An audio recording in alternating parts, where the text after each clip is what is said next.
Hey family, it's Bryan Moss, minister at the Brooks Avenue Church here in Raleigh, North Carolina, and co-founder of favorandfaithfulness.com. It's Touchpoint Tuesday. Let's tap in.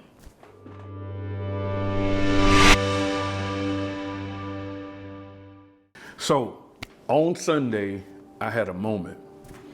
In the middle of preaching my sermon, the third Sunday sermon of Advent, the theme was joy, and in the middle of the sermon, I broke down in tears. I lost my composure and I couldn't hold back this flood of emotions that just overcome me, and I cried. And that's how my Sunday went. But not like what you think. Wasn't tears of sorrow, they were tears of joy. You see, I fought all week long with God over the passage that I was going to preach this Sunday. This passage is one of those passages, Matthew chapter 2, verse 13 through 17, is a passage that most preachers try to avoid. I have avoided preaching this passage in the past, and I fought with God all week long because, quite frankly, I didn't want to preach it. I just had trouble finding joy in this passage.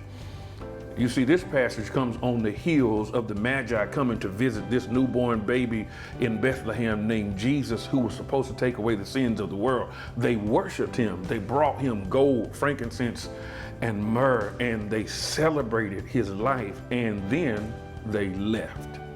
After they left, Joseph, Jesus' father, received a message from God through an angel that said, "Get up, take your baby boy to Egypt, because Herod the king is going to try to destroy him."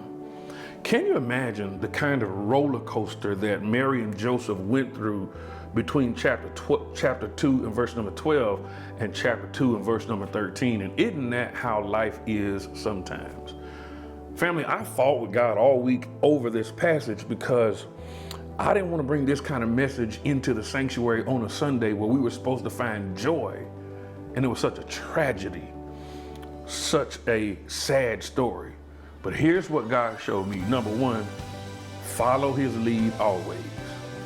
In this passage, it is a picture of what life looks like. We have our ups, we have our downs, we have our good days and our bad days. And on our best day, we need God.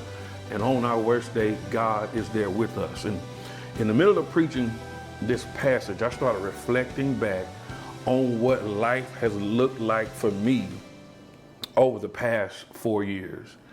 And family, I'm here to tell you, God has done some amazing things. And the song that I referenced our congregation to was from Maverick City. And it basically says something like this in the chorus: "I found out that God will work it out." I love it. One thing I know, one thing I found is that God will work it out. I want you to take a moment during this holiday season to think about who God is. Think about what God has done. As a matter of fact, that's what joy is, or rather, that's where joy comes from. We define joy like this on Sunday. Joy is an attitude and an action that is solely dependent on who God is and what God has done in your life. That's the number one reason why we got to keep Christ in Christmas this season, because Jesus is the center of our joy. All that is good and perfect comes from him. During this Advent season, no matter where you find yourself, no matter what you're going through, whether you're on a high or you're walking through one of life's low places, think about who God is and think about what he's done, and you will find joy. That's our Touchpoint Tuesday. Listen, I love you, and God does too. Y'all stay safe. Keep the faith.